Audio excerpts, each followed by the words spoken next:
Hello everyone, welcome to Frightful Whispers. I'm here to guide you into the shadows tonight. I know you're using this video to unwind and drift off to sleep. So, before we begin, don't forget to like the video and subscribe to the channel. Where are you watching from? And what time is it for you? Now, get cozy, relax, and let the whispers of the night take over. Story 1. Back in the autumn of 2003, after years of grueling study and caffeine-fueled nights, I finally conquered the Elmridge State Bar at the age of 26. The exam was a beast, less a test of legal mastery than a punishing trial of mental stamina. It stretched over weeks, demanding not just intellect but resilience and resolve. I sacrificed everything. Friendships, weekends, even sleep, to make it through. Most nights I fell asleep on my books, only to jolt awake and dive back into judicial, precedents, and mock exams. So when I learned I'd passed, the elation hit me like a thunderclap. For the first time in months, I let myself feel it. Pure, undiluted joy. That next week blurred into a parade of clinking glasses and laughter, long overdue family hugs, and champagne that sparkled like liquid gold under candlelight. Sure, I still needed to complete my application to the Elmridge Bar Association, but after what I'd just endured, that felt like child's play. I earned those celebrations, every toast, every decadent dinner, every stolen hour of dreamless sleep. But the high was short-lived. Barely a week after my results came in, I had lunch plans with my mother. She'd raised my brother and me alone ever since our father passed when I was 15. That day, my brother was meant to join us too. It wasn't like either of them to be late. I called once. No answer. Called again. Still nothing. A strange chill crept in. Faint, but insistent. I remember murmuring an apology to the waitress and hurrying outside, my steps quickening with unease. Just as I reached my car, my phone rang. My brother's voice was trembling on the other end, delivering a sentence that shattered the world. I'd just begun to rebuild. Mom had collapsed. Out of nowhere. One moment she was putting on her coat, the next she was on the floor. The paramedics arrived quickly, but not quickly enough. She'd been rushed to surgery, but it was no use. The surgeons later said it was a cerebral artery rupture. Massive, sudden, and merciless. They told us she didn't suffer long, but that small comfort was a whisper against the hurricane of grief that followed. I fell from the mountaintop straight into a crater. I'd been reveling in success. Days later, I was half drunk on bitter vodka, trying to dull the edges of a reality that had sliced through my heart. I'd imagined holding my mother's hand as I received my bar certificate. Instead, I was clutching tissues at her funeral. Her absence hollowed everything, even the congratulations from colleagues, texts, emails, well-meaning invitations to celebrate, landed with a cruel irony. I couldn't tell them. I couldn't explain. Their praise felt like echoes in a sealed room. That city, once my proving ground, had become a mausoleum of memories. I needed space, not sympathy. I had to get out, away from the polished offices and neon signs of Crownford. Somewhere I could untangle this grief without distraction. And then I found it. It started with a photograph, sepia-toned and faded at the edges. A lonely wooden outpost perched high atop a ridgeline, forest unfurling beneath it like a rumpled green blanket. The caption read, "Lone Pine Fire Watch, Darrenville National Forest." I'd been searching for something. Not salvation, not even healing, just stillness. A place to exist, to let my thoughts unspool without interruption. And that image, it gripped me. I went down a rabbit hole that evening, clicking through archive pages about fire towers scattered through the wilderness of the Pacific Northwest. Most were relics, forgotten skeletons left behind by a different era, but some were still manned each summer by people called lookouts. Their job? Sit in silence, scan the horizon, watch for smoke, report fires, be still, and be ready. It sounded like a dream. Fire lookouts didn't need law degrees, they needed solitude, endurance, and a kind of patient awareness. I had plenty of solitude, and I was becoming a professional at being alone with my thoughts. Eventually, I stumbled across an open listing. Summer position, Solera Ridge Lookout, Darrenville National Forest. Remote. Minimal amenities. Must be capable of hiking with gear. I applied that same night. My cover letter leaned hard on transferable skills, attention to detail, solo work ethic, mental focus. I left out the part where I was running from grief, but maybe they sensed it anyway. I got the call 2 weeks later. The ranger on the phone was matter of fact. "You're heading to Solera. Elevations around 6,200 feet. Bring everything you'll need. No water, no power, no second chances." And so in early June, I packed my life into the back of an old Subaru. Water jugs, a rusted camping stove, first aid kit, a radio handset, enough books to rebuild a small library, and a journal. Always the journal. Then I drove east, out of Crownford, past the familiar freeways and into the wilderness where the trees grew thicker and the cell signal faded into nothing. The road turned from pavement to gravel, then gravel to dirt.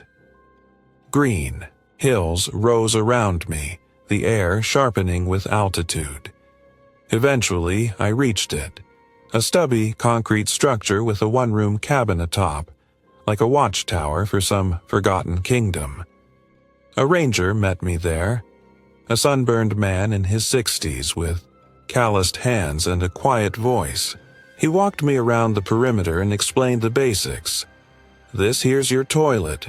It's chemical, not magic. That there's your propane. Here's the Osborne firefinder. If you spot smoke, you spin the scope, take the bearing, call it in." Inside, the cabin was 12 by 12 feet of simplicity.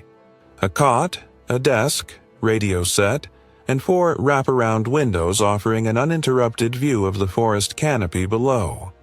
I remember thinking it looked less like a home and more like a lighthouse above a sea of pines. "You'll either love the quiet," the ranger said as he handed me the keys, "or you'll go stark, raving mad." Then he drove off, leaving nothing behind but tire tracks and the scent of dust. Mornings began with percolated coffee and silent sky watching. I'd step out onto the catwalk with binoculars in hand and trace the 360-degree panorama. East toward the Thunder Hollow Basin, south to the snowy peaks of the Montesir Range, and west, on clear days, all the way to the glinting rivers of Alvarado County. The rhythm of life became deliberate, slow. Log the weather, clean the lens, refill the propane, watch, listen. The loneliness was both balm and blade. The peace was real, but it often came wrapped in silence so thick it echoed. And when night fell, that quiet deepened into something uncanny. The absence of electricity meant darkness was absolute, pierced only by my battery lantern and the Milky Way glittering overhead like a frozen explosion. But solitude has a way of catching up to you. There were days where my own thoughts looped, like broken records. Where my mother's voice came to me not in dreams, but in phantom whispers as I watched the trees sway. Then came the storms. Lightning would streak across the horizon like white cracks in the sky. Thunder rolling in slow motion. Waves. Once, a strike hit so close that I swore I could feel it shake the cabin's bones. Fires were always a threat, and the days after storms were the tensest, filled with long hours spent searching for smoke signals in the distance. But what I didn't expect, the thing no one could have warned me about, was that strangeness could grow in silence the same way mold creeps into damp corners. And it did. One hot afternoon, with the wind rising and the skies thick with haze, something happened. Something I still can't explain. Something that made me question everything. About grief, about sanity, about the forest itself. And that's where the story takes a turn I never could have predicted. It was late July when the forest changed its tone. The day had started as they often did. Cloudless sky, dry air, and a breeze that whispered but didn't cool. I was pacing the deck of the lookout, sweeping the treetops with my binoculars like I always did, eyes trained to catch the faintest curl of smoke. Hours of scanning had turned into second nature.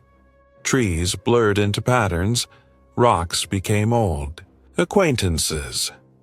But then something shifted in the rhythm. Downhill, about 2 miles southeast, something moved. Just a flicker at first, something weaving between the trees at a deliberate, measured pace. At first, I thought it might be a bear, or maybe even a deer upright on its haunches. Strange, but not unheard of. Then it took another step, and another. That wasn't a bear. Or any animal. That was a person. There was no reason someone should be down there. Solara Ridge was under a red-level fire alert. Evacuation orders had gone out that morning due to a dry lightning storm that cracked across the horizon like a whip. I'd even been briefed not to leave my post unless absolutely necessary. I grabbed the radio. Solara Base, this is Watchtower 9. I've got a visual on an individual moving southeast, approximately 1.5 miles from my current location. Any known hikers in the area? There was a crackle, then silence, then a low voice tinged with concern. Watchtower 9, copy that. Negative on any authorized foot traffic. That sector's under red flag evacuation as of 0800 hours. Winds pushing embers from the Bracken Hollow fire east. That whole quadrant's closed. If contact is made, instruct immediate withdrawal west toward Fire Route 42. Understood, I replied even as the chill settled deeper into my spine. I raised the binoculars again. The figure was still there, trudging through the pine undergrowth. Just a silhouette now, dark and slow-moving. Something about the gait unnerved me. Calm, steady, almost too casual given the circumstances. There was no way I could shout far enough to reach them. I had no loudspeaker, no idea what radio channel they might be tuned to, if they had one at all. I aligned the firefinder, locked in the coordinates, and bolted down the steps. I kept an air horn and emergency whistle in the glove box. I grabbed both and clambered. Back up to the catwalk, then fired off 3 short blasts from the horn. The sound split the air like gunfire. I followed with the whistle. One long, shrill cry that echoed through the valley like a lost scream. Through the glass, I saw the silhouette stop. I waved my arms, signaling west, then fired the horn again. 3 sharp blasts. The figure adjusted, course slightly, just a few degrees to the right. It was something.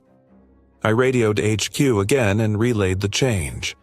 That's when the call came back with a quiet, unsettling twist. Tower 9. Dispatch resources are tied up. Closest patrol crew is 10 miles out on containment. Can you confirm the individual's evacuation in person? My stomach dropped. There are moments in life where hesitation is a luxury. This wasn't one of them. If I didn't verify that person was heading to safety and they got caught in a firestorm, it would be on me. I couldn't live with that weight. So I threw on my boots, packed my bag with water, first aid, flare, radio, horn, and marked down the time and direction in the logbook. 1540. Leaving post to confirm evacuation compliance, Southeast Ridge. Then, I stepped into the trees. The terrain south of Solera Ridge is steep, crumbling, and tangled with deadfall. The first stretch was downhill and fast, loose shale sliding beneath my boots, thorny branches reaching like fingers to snag my sleeves. The forest at ground level felt different than from above. Up there, I could breathe. Down here, it was like... The trees leaned in closer. I kept my eyes peeled for movement, pausing every few minutes to scan the underbrush with my binoculars. Visibility was worse than I expected. Shadows pooled in odd places. The air smelled faintly of ozone and sap, warm and damp. After about 30 minutes, I caught movement again. A brief flash through the pines. The same dark figure, perhaps 300 yards ahead. Tall, thin, moving without urgency. I cupped my hands and called out, "Hey, you need to evacuate. Fire danger. Head west to fire route 42. He didn't stop. He didn't even turn around. I started jogging. The branches scraped my legs and every root threatened to send me sprawling. My breath came hot and ragged, the wind cutting through the canopy above. Finally, I closed within shouting distance. Maybe 50 feet away. Stop! You're in an evacuation zone. This time, the figure paused. I slowed to a stop. And that's when I saw him, and wished I hadn't. What stood before me didn't look like a lost hiker.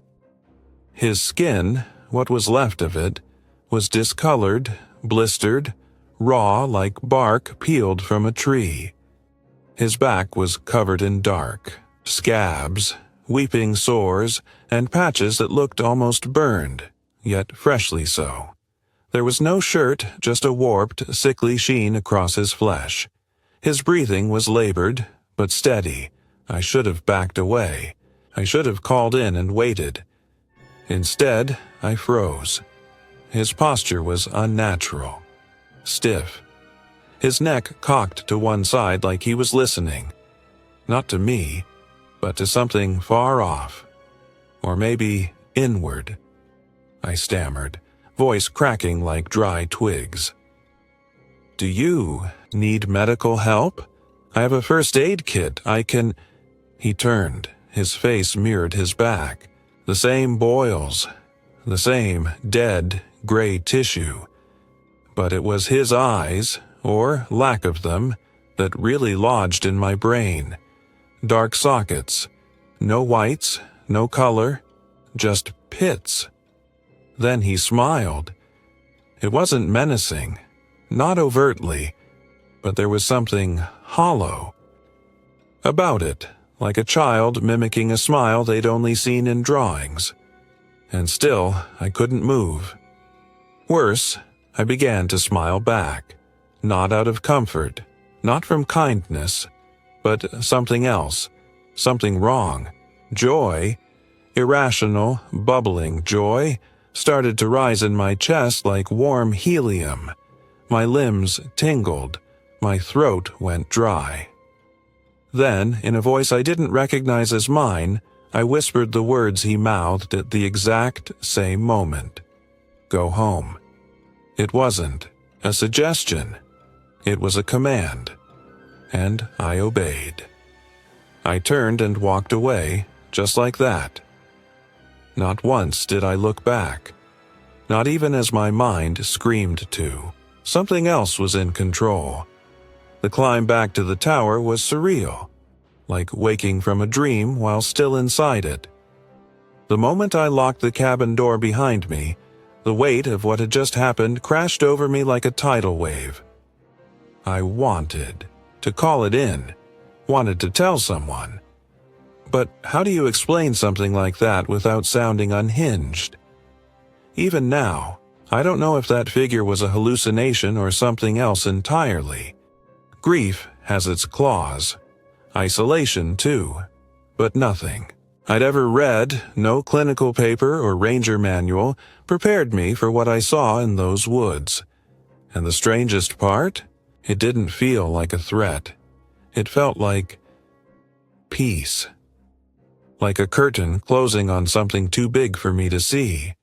I didn't sleep that night, not because I was too scared to, though that was part of it, but because I couldn't. My body may have been safe inside that wooden box on the ridge, but my mind was still out there among the pines, face to face with that burned and blistered man, or hallucination, or whatever it had been.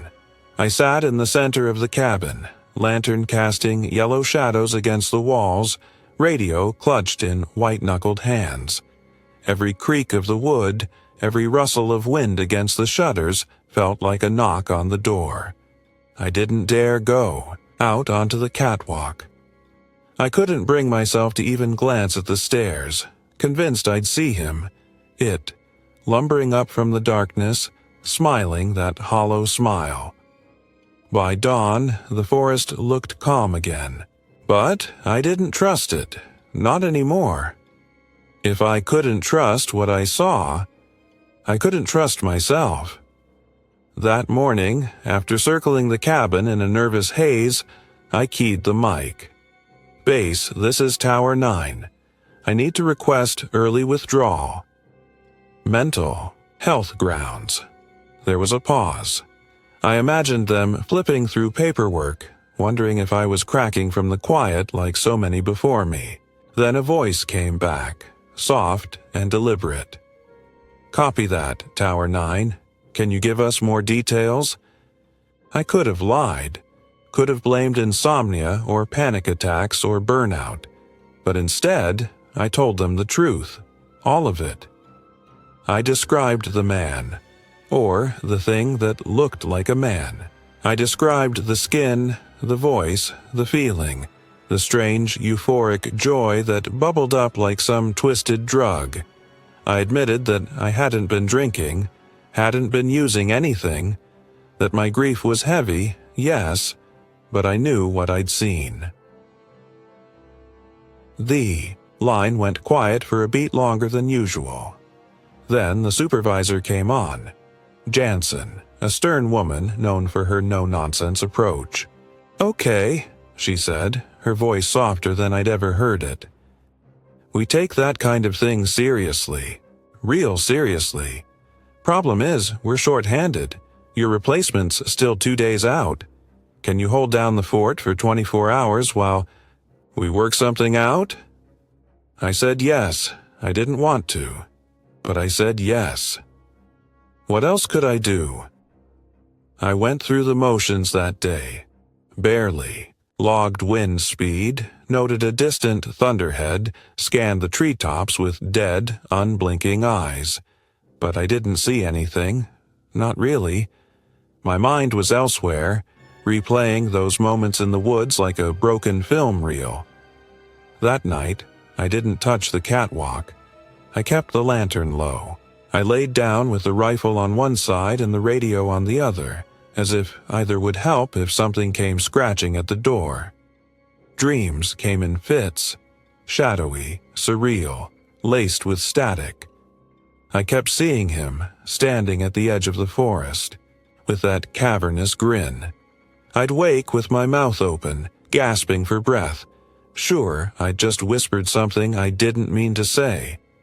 Then, at 7:43 the next morning, the radio crackled to life. Tower 9, this is base. Your relief is en route. ETA 2 hours. You are cleared to vacate once transfer is complete. Relief hit like a wave. I threw my gear into my pack with shaking hands. My palms were damp, my shoulders locked up. I kept checking over my shoulder, like some paranoid city dweller in an alleyway, except the alley was made of trees. 2 hours later, I saw dust kicking up on the access road. A ranger truck pulled into the clearing, Ranger Callow, mid-40s, all business, clipboard, mirrored shades, not much for small talk. I gave her the rundown, weather systems, trail washouts, maintenance notes, but my words felt hollow, like I was just reciting someone else's logbook. When I handed her the keys, my hands wouldn't stop trembling. She asked if I was all right. I lied this time. Just a rough couple of weeks. She didn't press. I hiked to my car, climbed in, and didn't once glance at the mirror as I pulled away. The tower disappeared, behind the trees like it had never existed. A week later, I sat in a psychiatrist's office in a strip mall on the outskirts of Crownford. The place smelled like hand sanitizer and cheap carpet glue. I remember wringing my hands as I tried to describe the unexplainable.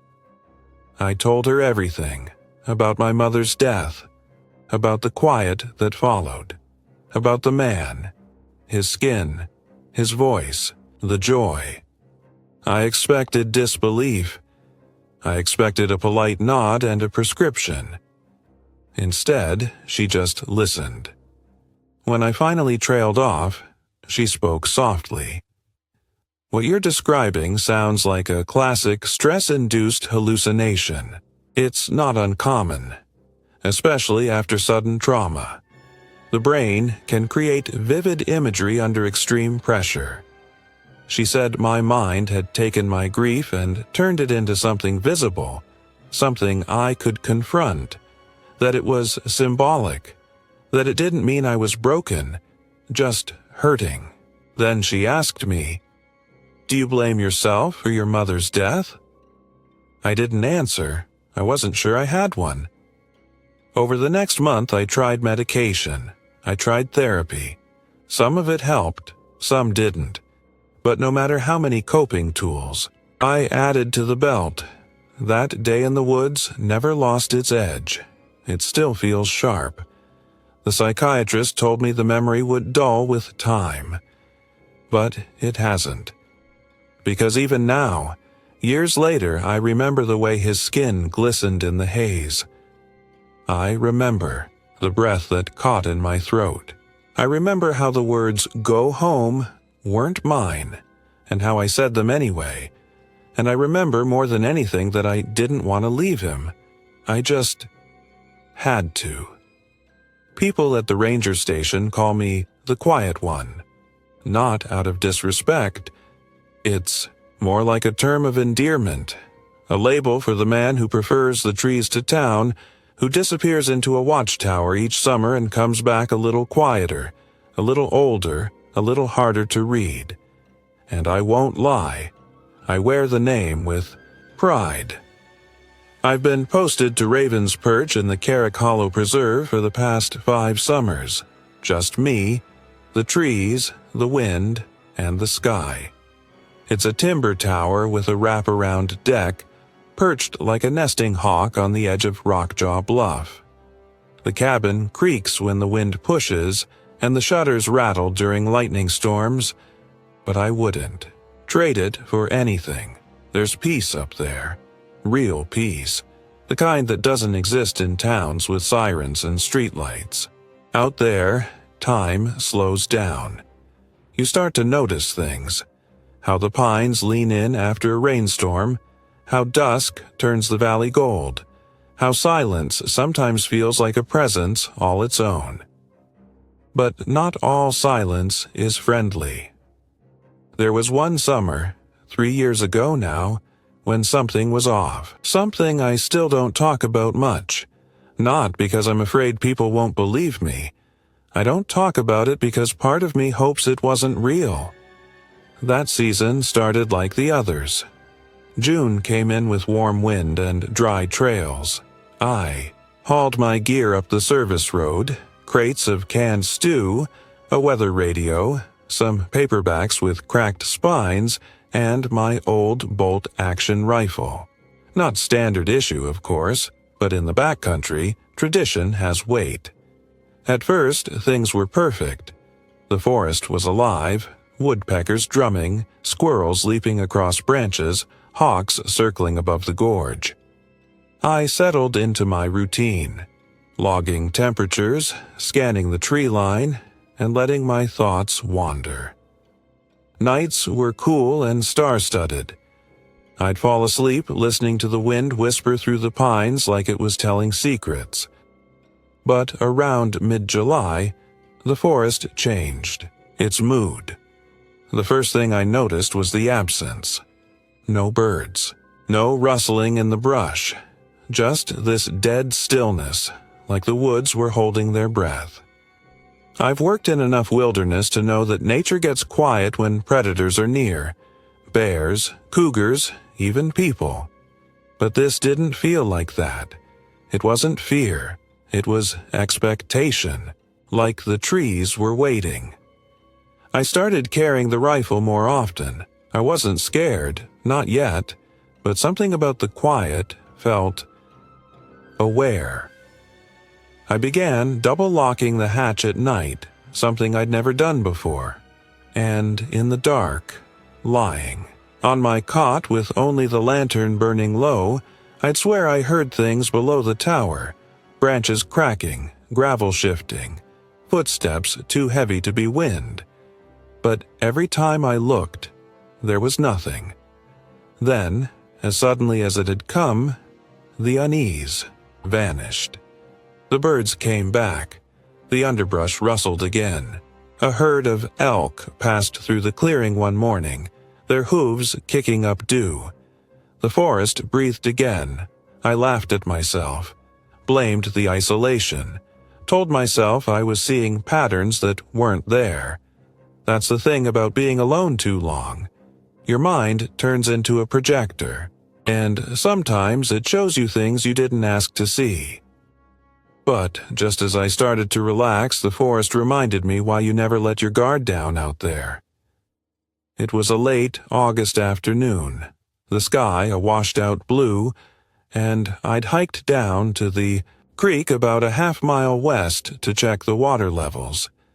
It's a quiet little bend in the stream, full of mossy rocks and shaded by old-growth cedars. I remember crouching to untie my boot. Damn lace had knotted on me again. I set my rifle down, bent over to work the knot, and that's when I heard it. Thwack. Something slammed into the cedar trunk behind me with the force of a sledgehammer. I spun around, and there it was, an arrow. Primitive, broadhead tip. Shaft still quivering from impact. It had missed my head by maybe 6 inches. Instinct took over. I grabbed my rifle and ran. No time for questions, just boots pounding over roots and brush, rifle bouncing against my shoulder, heart roaring in my chest. I didn't stop until I reached the tower. I bolted up the stairs, locked the hatch, and hit the deck with my rifle aimed at the trees. But there was nothing. The forest looked undisturbed. Like it had swallowed whatever had been down there. I radioed HQ, voice tight, breath still catching in my throat. "This is Tower 7. Someone just fired an arrow at me. Repeat. I was shot at near the creek. Request immediate backup." The voice on the other end was calm, but urgent. "Copy that, 7. Stay put. We're sending a team." It took them nearly an hour to arrive. 3 armed rangers in a dust-covered Jeep. I met them at the base and led them back to the creek, still shaking. The arrow was still in the tree. One of the rangers yanked it free and gave it a long look. "Handmade," he muttered. "Not factory." We searched the area. No footprints, no trash, no broken twigs. Whoever had been there moved like smoke. One of the guys said maybe it was a poacher. Another suggested someone squatting illegally on the land, spooked by the presence of a ranger. but none of them sounded convinced.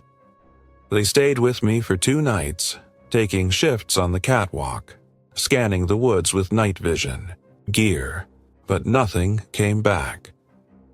I finished out the season, but it was different after that. Every creak made my pulse spike. Every crow overhead felt like a warning. I still did my job, logged the data, watched the skies, but some part of me, some primal switch, had flipped. The forest felt less like home, more like a haunted house that hadn't decided yet if it wanted me gone. When the fall rains came and the relief crew hiked up to take over, I didn't linger. I packed up, nodded to the new guy, and walked away. Years have passed, and I've worked a few more seasons since, but I've never gone back to that creek, and I still think about that arrow, not because it missed, but because whoever fired it never made a sound. I'd been with the Forest Corps for just 6 years when the whole thing with Marshall went down. Summer of '97. I still had fresh boots and a naive sense of control back then. Marshall, though, he was the real deal. 32 seasons under his belt and not a single one missed. The kind of ranger you could set your compass by. He was in his late 50s, wiry but tough, with a voice like weathered pine bark. His stories could stop a room cold or keep it warm all night. Everyone called him Old Iron, partly because he never flinched, even when a bear once wandered through camp and he just banged a pot lid until it wandered off. And partly because he had this calm about him, like he knew what the forest was thinking before it moved. That summer, Marshall volunteered, like always, for the outpost at Finch's Hollow, way out past the fireline zone. 2 hours from base, most of it switchback dirt trails that turned to soup when it rained. His station? A squat little fire cabin perched on a cliff edge like a forgotten watchman's tower. I'd been there once. One look out over that sea of trees and you'd believe in gods. Everything was smooth that July. Marshall checked in daily, crackly radio updates from the Hollow. Stuff like, all clear, skies holding, elk are moving east. Then came July 21st. That afternoon, we were sorting gear at base, laughing about some rookie who'd gotten chased up a tree by a raccoon, when the radio screamed to life. Finch Hollow, come in. I've got fire, southwest sector. Coming fast. Wind's bad, might need to pull out. Then a pause, and then quieter. It's moving faster than it should. Silence. Nothing after that. Within the hour, we had a crew mobilized. The sky to the west had already turned the color of rust. Smoke started bleeding over the ridges like ink in water. We'd had no thunderheads, no lightning strikes. Nothing on the charts. But that fire, it moved like it wanted something. By sundown, it was hell on a hillside. We could see the glow from the station, a pulsing red eye consuming everything it touched.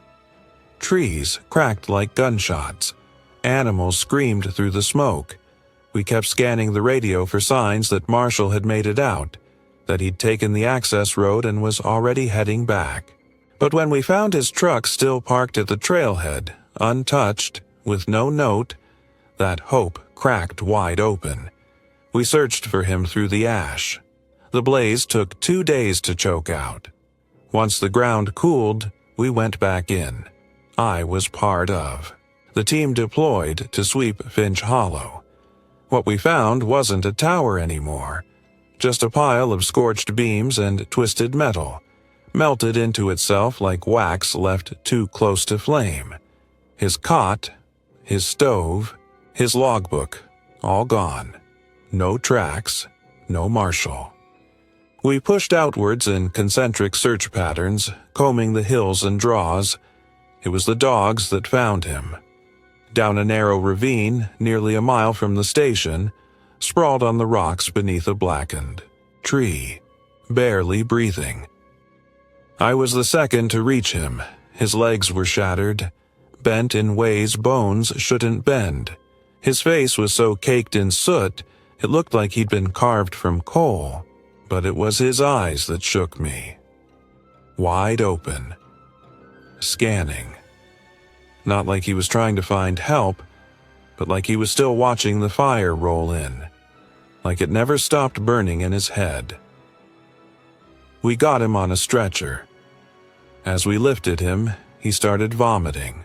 Thick, black sludge that smelled like burnt plastic and wet wood. The medics gagged. One of them said it looked like motor oil, but it wasn't oil, it was ash, chunks of bark, bits of charcoal, ash soaked through with bile. The hospital kept him sedated for days. By the time he could speak again, he'd dropped 20 pounds and looked like a ghost in human skin.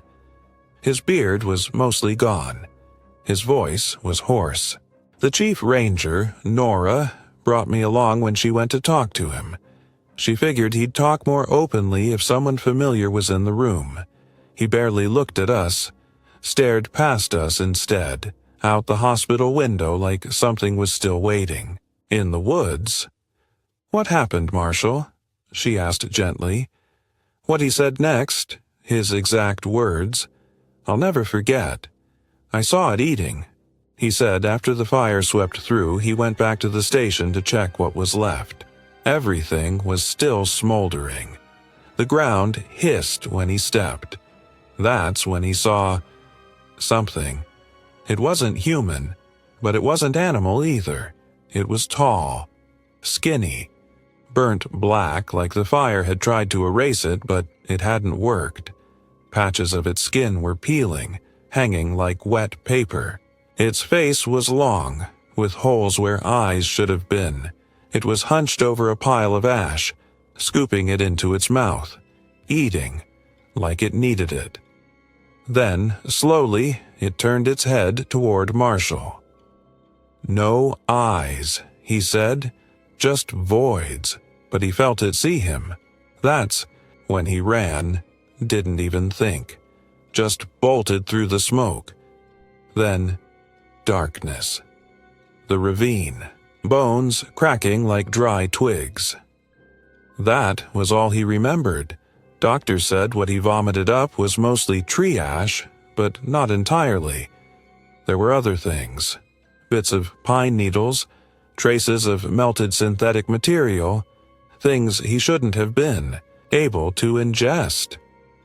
When they asked if he'd eaten anything strange out there, berries, mushrooms, something hallucinogenic, he just shook his head, slow and sad. He never came back to the job. That fall, we threw him a farewell barbecue at base camp. Burgers, cake, awkward small talk. Marshall smiled, said a few words, thanked us, said he was looking forward to fixing up the old cabin by Morrow Lake. But when he thought no one was watching, I caught him staring out at the forest like it might come walking up out of the tree line, like it wasn't done with him yet. I saw him one last time, 2 years later, at the general store in town.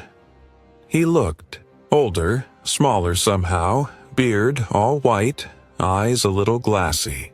We chatted about the weather, the fish, how the rookies were holding up, but when I casually mentioned Finch Hollow, his jaw tensed.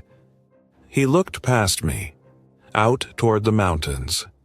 Then he said, so quiet, I almost didn't catch it, "Don't go back.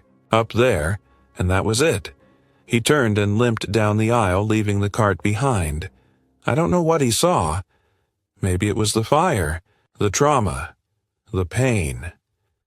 But I know this. Marshall wasn't a liar. He wasn't dramatic. He was the calm in the chaos. And that thing, whatever it was, left something in him that the doctors couldn't treat. Some part of the fire followed him home. And I don't think it ever let go. Story 2. They call me the loner over at base, usually with a half smile and a shake of the head. I don't mind. I've never married, don't own a TV, and the closest thing I have to a social life is the occasional ham radio check-in with other towers. What I do have, though, is peace, and for me, that's enough. I've spent the past 5 summers at Hawkville Tower, a fire lookout post tucked into the spine of the Westerland Range. It's one of the oldest in the region. The stairs creak, the windows rattle in a stiff wind, and the whole thing groans like it's remembering something ancient. But up there, you're surrounded by pines, cliffs, and a sky so wide you can hear your thoughts echo. I love it. I live for it. But a few summers back, something happened that reminded me the woods don't always love you back. It started quiet. The forest usually hums. Birds, insects, wind in the needles. But this was different. The silence settled in like a fog, thick, wrong, like something big was holding its breath. At first, I figured it was a cougar nearby. They move like ghosts and can spook everything in a 5-mile radius without making a sound. I'd found claw marks near the rain barrel a week earlier and started keeping the rifle a little closer at hand. But then the dreams started. Not nightmares, not exactly. Just strange. I'd wake up with my heart pounding, convinced I'd heard footsteps around the base of the tower. I'd shine my lantern out into the trees, expecting eyes to catch the beam. Every time, nothing. And just as I started to adjust, it all snapped back to normal. The birds returned. The forest exhaled. Deer wandered through the clearing like nothing had ever been wrong. I remember chuckling to myself the morning the birds came back. I even said aloud, "Guess the mountain lion moved on." But the forest hadn't forgotten. And it sure as hell wasn't finished. It was a late August afternoon, dry as parchment. I'd hiked down to the brook that curled around the north bluff, a little spot I liked to visit for water checks and peace of mind. I remember the sun through the trees, dappling the moss. I crouched to retie my bootlace. It had come loose again, and I wasn't about to eat gravel on the way back. I set my rifle beside a flat stone and bent over. That's when I heard it. Thwack. Sharp and deep like wood splitting under an axe. I spun around. There was an arrow buried halfway into the tree trunk behind me. Fresh. Feathered shaft still trembling. It had missed my head by inches. I didn't think. I moved, grabbed the rifle, adrenaline screaming in my ears, and sprinted through the brush, feet pounding over roots and rock. I hit the tower stairs and climbed 2 at a time, heart hammering against my ribs, slammed the hatch shut, locked it. Dropped low, rifle leveled, breath held, silence. Just the wind in the trees. Whoever had loosed that arrow hadn't followed. I fumbled for the radio, hands still shaking. Hawkville to base. I've been shot at. Repeat, someone just fired an arrow at me, requesting immediate support. The dispatcher came back fast, voice calm but clipped. Copy that, Hawkville. Back up en route. Sit tight. So I did. For the next hour, I sat on the deck, rifle aimed. At the tree line, every shadow moving in the corner of my eye. I counted 3,000 heartbeats. No more. No less. 3 armed rangers arrived in a dust-covered truck. We hiked down to the brook. The arrow was still in the tree. One of them studied it closely. "Handmade," he muttered. "Looks primitive." We swept the area in a slow spiral. No prints. No broken branches. No signs of anyone. The forest floor was thick with pine needles, soft as memory. They stayed with me for 2 days. Nothing else happened. But every time the wind gusted, I felt it in my bones. Whoever had shot at me hadn't just missed. They'd chosen not to hit. the rest of the season dragged on. I went through the motions, logged smoke reports, cleaned gear, boiled coffee, but something had shifted. I couldn't unhear that arrow striking the tree, couldn't shake the way the woods had gone still again afterward. I left the tower in September. First frost had crept down from the peaks. The air smelled like rain and earth. As I packed, I looked out across the forest one last time. It looked calm, but I don't think it was. I still worked the towers. I still loved the solitude. But now, whenever I hike down to the brook, I bring the rifle. Not for bears, not for mountain lions, for the silence. Because once you've been hunted in the quiet, you never walk through it the same way again. Story 3, I was 5 years into the job when I learned that even fire has shadows.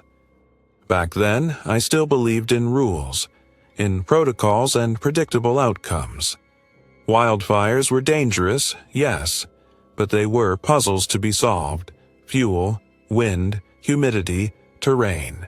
You ran the numbers, you fought smart, and you went home.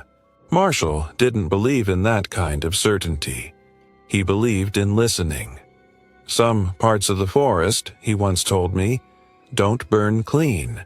They burn strange. He wasn't a man of many words, but when he spoke, we listened. After 30 years in the Corps, he'd earned that right. Tall, lean, and lined like old leather, Marshall was a lifer. Every summer he volunteered for solo tower duty, said the quiet made his bones settle right.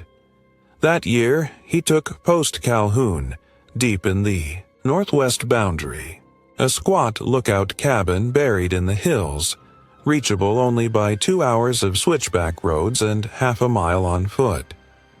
I'd visited once. Wind never stopped blowing up there, made the trees moan at night. It was late July when it happened. We'd had a hot month, dry lightning almost every other evening. Fires crackled constantly in the distance, but nothing had hit near Calhoun. Then, one afternoon, a transmission came in, not like Marshall. His voice was tight, uneven, edges of panic stitched into the static. "This is Calhoun. Fire rolling in from the west. Fast. Unnatural fast. Something's off." Then silence. No follow-up. We tried to reach him, but nothing came back. That's when we knew. We mobilized hard. A chopper was grounded due to wind, so we took trucks. I was part of the advance crew. We crested the final ridge just in time to watch the fire take the hill. It didn't move like fire should, didn't flicker or creep.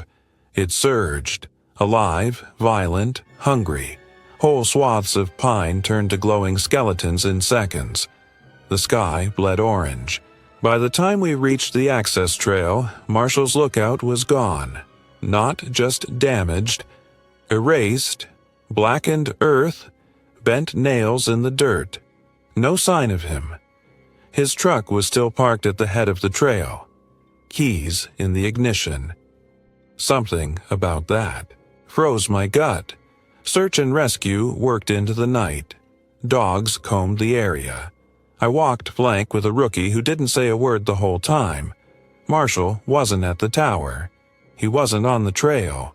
And then, almost by accident, we found him, or what was left of him.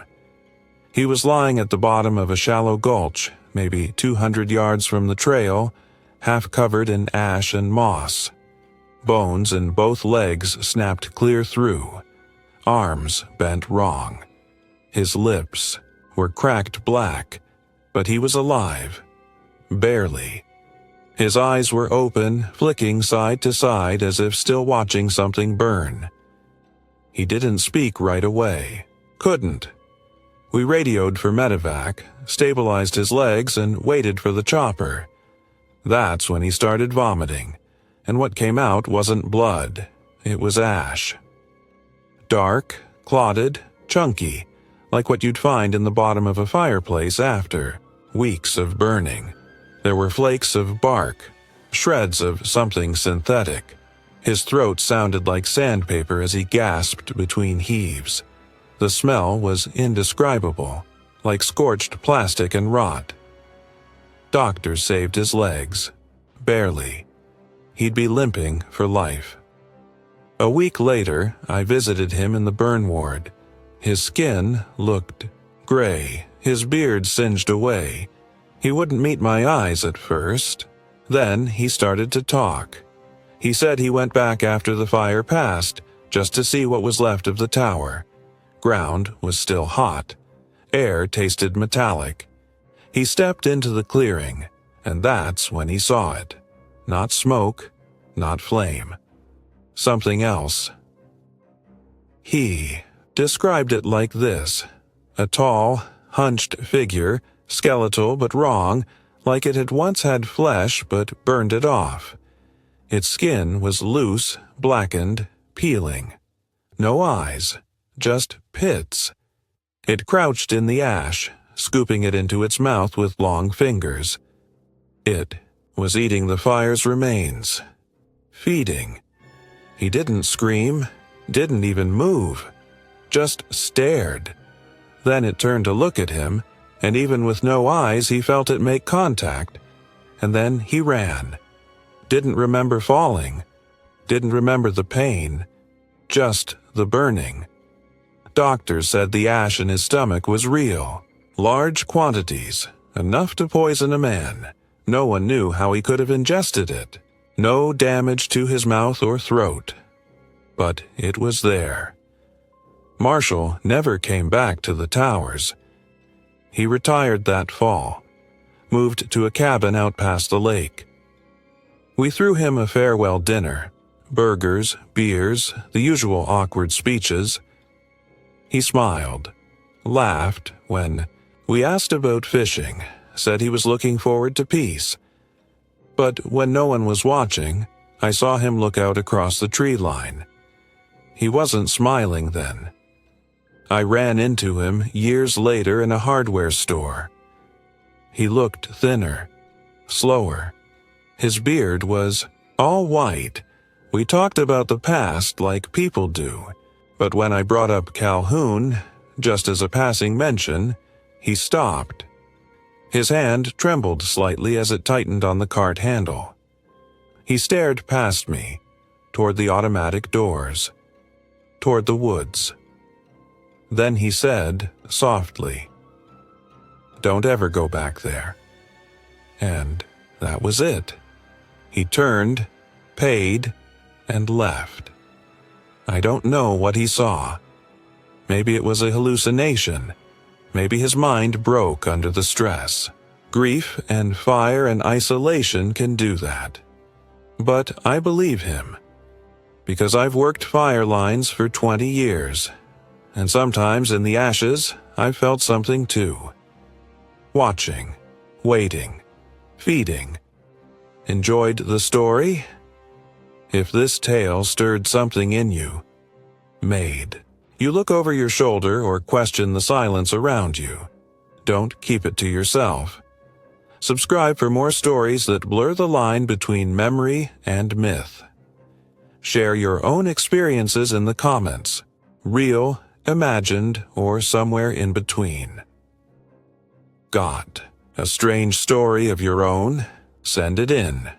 You just might hear it brought to life in a future narration.